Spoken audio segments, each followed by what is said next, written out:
नमस्कार दोस्तों। Hello hello hello. आज मैं आप लोगों के लिए कुछ खास बताने वाला हूँ। एक सीएनसी ऑपरेटर को क्या क्या आना चाहिए, एक सीएनसी सेटर को क्या क्या आना चाहिए, और एक सीएनसी प्रोग्रामर को क्या क्या आना चाहिए। तो दोस्तों, मैं ये कहना चाहता हूँ, सीखने का तो कोई उम्र नहीं होता और ना सीखने का कोई टाइम होता है। मैं इतना ज़रूर कहना चाहता हूँ आप लोगों से, जो सीखेगा वो बिकेगा और जो पढ़ेगा वो बढ़ेगा। दोस्तों, मैं इतना ही कहना चाहता हूँ, जो पढ़िए और आगे बढ़िए, सीखिए और बिकिए।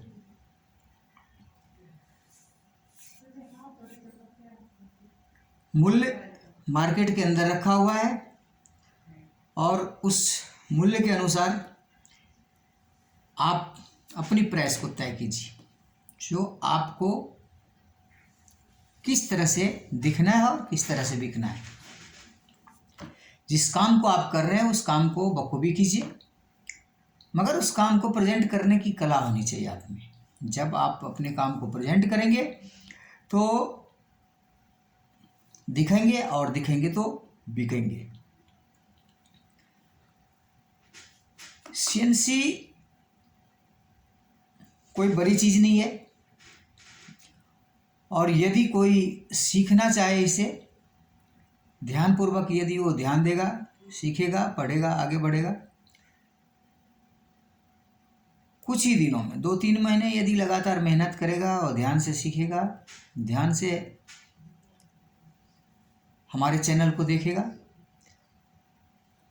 हमारे टॉपिक को देखेगा, और तो ऑलरेडी जो है बहुत कुछ मिल जाएगा। मैं आपको एक्चुअली जो इंडस्ट्रीज़ के अंदर जो जो काम चल रहा है, जो चीज़ इंडस्ट्री का डिमांड है, उसके अनुसार मैं सीएनसी के बारे में हर चीज़ टाइम टू टाइम बताते रहूँगा, गाइड भी करते रहूँगा, और आप लोगों को एक रास्ता जो है देते रहूँगा। दोस्तों, हम बात करेंगे जो सीएनसी सीखने के लिए आपको क्या क्या आना चाहिए। तो सबसे पहले बात करेंगे हम, आपको एक ड्राइंग की नॉलेज होनी चाहिए। किस चीज़ की नॉलेज होनी चाहिए? ड्राइंग की। और ड्राइंग कौन सा? जो भी काम आप कर रहे हैं, जिस काम को, सपोज करो आप एक ऑपरेटर हैं और ऑपरेटिंग करने वक्त आपको सबसे पहला काम सेफ्टी। सबसे पहला काम क्या? सेफ्टी। जो रहेगा सेफ वही काम कर पाएगा, अन्यथा काम करने का कोई फायदा नहीं है। तो सेफ्टी फर्स्ट। जीवन आपका है और जीवन आपके हाथ में है। यदि आप सजग रहेंगे तो आप सेफ रहेंगे, सजग नहीं रहेंगे, सेफ नहीं रहेंगे। एक कहावत है, सुरक्षा के सारे नियम अपनाओ और अपने जीवन को सुरक्षित पाओ, या अपने जीवन को बचाओ। आप रहोगे तभी काम होगा, आप नहीं रहोगे काम नहीं होगा। आपका शरीर आपका है, आप यदि अपंग हो जाते हो तो आप काम नहीं कर पाओगे, और काम नहीं कर पाओगे तो आपका जीवन वहीं रुकेगा। तो दोस्तों, मेरा एक ही आप लोगों से विनम्र आग्रह है, जो सेफ्टी फर्स्ट। सुरक्षा होता क्या है? सुरक्षा, खुद की रक्षा, जो आपके इर्द गिर्द में लोग हैं या उपकरण है या कोई भी सामान है, उसकी रक्षा जिस माध्यम से किया जाए वो सुरक्षा कहलाता है। सुरक्षा मतलब मतलब स्वयं की रक्षा, आप अपने आप की रक्षा कीजिए और ऑलरेडी जो है सुरक्षा हो जाएगा। अपने आप के साथ साथ मतलब जो अपने आप का, आपके आसपास में जो भी लोग हैं, उपकरण है या मशीनें हैं, जो भी है उसकी आपको सुरक्षा की दायित्व तो आपका बनता है। आप सुरक्षित रहेंगे तो सारी चीज़ सुरक्षित रहेगा, उसको आप सुरक्षित कर पाएंगे। तो दोस्तों, आप जहाँ भी काम कर रहे हैं अपने आँख को खोल के काम कीजिए, कान को खोल के काम कीजिए, दिमाग को खोल के काम कीजिए और एकाग्र मन से काम कीजिए। ऑपरेटिंग का पहला नियम। दूसरा नियम, जो जब आप किसी काम को कर रहे होते हैं तो सबसे पहले मान लो आप किसी मशीन को ऑपरेट करेंगे, तो मशीन को ऑपरेट करेंगे तो उसके ऊपर आप कोई पार्ट बनाएंगे, और जब किसी पार्ट को बनाएंगे तो उस पार्ट का कोई डिजाइन होगा, कोई ड्राइंग होगा, और उस ड्राइंग को आपके द्वारा पढ़ा जाएगा। तो आपको ड्राइंग की नॉलेज होनी चाहिए, ड्राइंग पढ़ने आना चाहिए। ड्राइंग के अंदर क्या डायमेंशन है, क्या उसके अंदर GD&T यूज किया गया है, उसकी क्या चेकिंग की क्या फ्रीक्वेंसी है, क्या उसमें डायमेंशन क्रिटिकल है, क्या SC पैरामीटर है, क्या उसके अंदर जो है फंक्शनल पैरामीटर है, क्या उसके अंदर क्रिटिकल पैरामीटर है। ये सब चीज़ को उसके ऊपर सिंबल दिया होता है, उस सिंबल के माध्यम से आप उस चीज़ को देख सकते हैं, समझ सकते हैं, और यदि समझ में नहीं आता है तो आप अपने जानकार लोगों से पूछ सकते हैं, जैसे सुपरवाइजर है या आपके इंजीनियर है, आपके मैनेजर है, आपके इर्द गिर्द में आपसे जो जानकार लोग हैं उससे आप हेल्प ले सकते हैं। पहला नियम। दूसरा नियम, जिस मशीन को आप चला रहे हैं उस मशीन के बारे में आपको जानकारी चाहिए। जैसे आप CNC मशीन को चला रहे होते हैं तो ऑपरेटिंग पैनल के बारे में आपको पूर्ण रूपेण जानकारी होनी चाहिए। इसके बाद बात करेंगे हम मशीन के ऊपर एक मशीन की जो रख रखाव के लिए जो एक सीट यूज होता है उसको बोलते हैं GH सीट, जिसको जीसू हॉजन सीट के नाम से बोलते हैं, जीसू हॉजन चेक सीट बोलते हैं उसको, मशीन की चेक सीट। तो मशीन की चेक सीट आपको पढ़ने आना चाहिए, और उस चेक सीट के तहत आपको मशीन में क्या क्या पॉइंट दिया हुआ है, जिस चीज़ को चेक करना है, जिस जगह चेक करना है वो आपको मालूम होना चाहिए।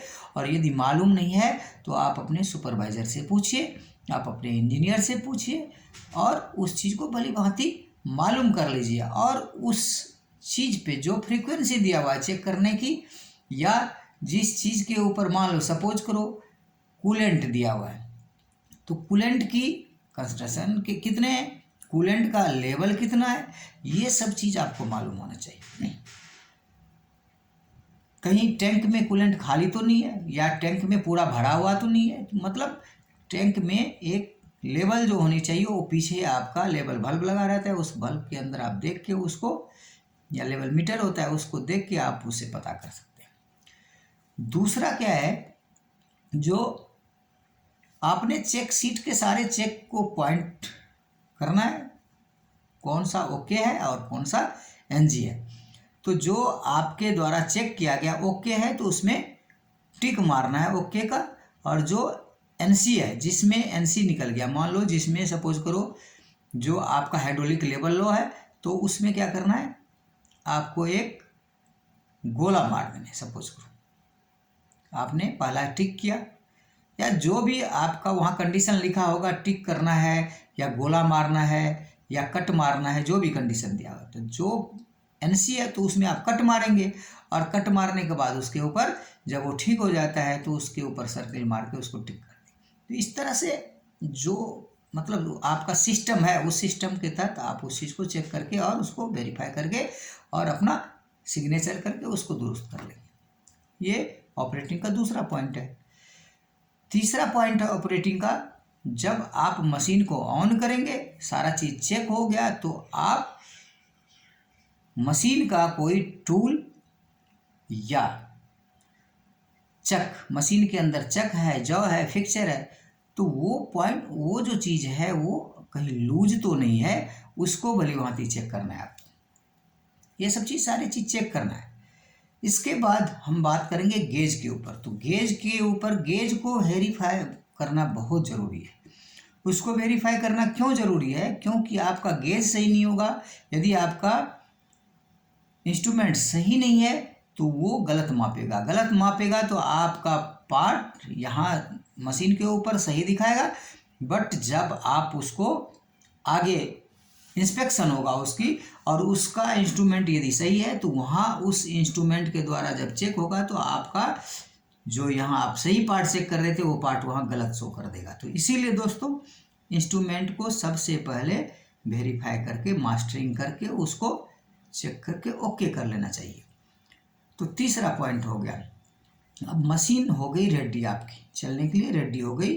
पहला पार्ट निकालेंगे, पहला पार्ट का हर चीज़ चेक करेंगे और अपने PIR के ऊपर नोट करेंगे, या आपको जो भी चेक करना है, सपोज करो डायमेंशन चेक करना है, डाया चेक करना है, बोर्ड चेक करना है, आपका जो है चेम्फर चेक करना है, रेडियस चेक करना है, जो भी चेक करना है आपको, या हाइट चेक करना है, तो ये सब चीज़ चेक करके और आपने पहला PIR, जो आपका PIR सीट होता है, इंस्पेक्शन सीट है, उस चीज में भर के ओके है तो ओके लिखिए, NG है तो NG लिखिए। यदि आपने बाद में उसको ओके कर दिया तो उसको ओके करना है, पहले NG था, बाद में ओके कर दिया तो आपको लिखना है। तो इस तरह से ये तीसरा काम हो गया। आपने उसकी रीडिंग लिख ली, मशीन को फिर उस हिसाब से सेट करके और फिर मशीन को कंटिन्यू हम रन करेंगे। इसके बाद उसके अंदर जो वेरिएशन आएगा, जो आपका डायमेंशन ओके करना है तो उसके लिए ऑफसेट डालना है, या मान लो इंसर्ट चेंज करना, जो भी करना है, तो आप उस हिसाब से मशीन को ओके करके फिर कंटिन्यू करेंगे।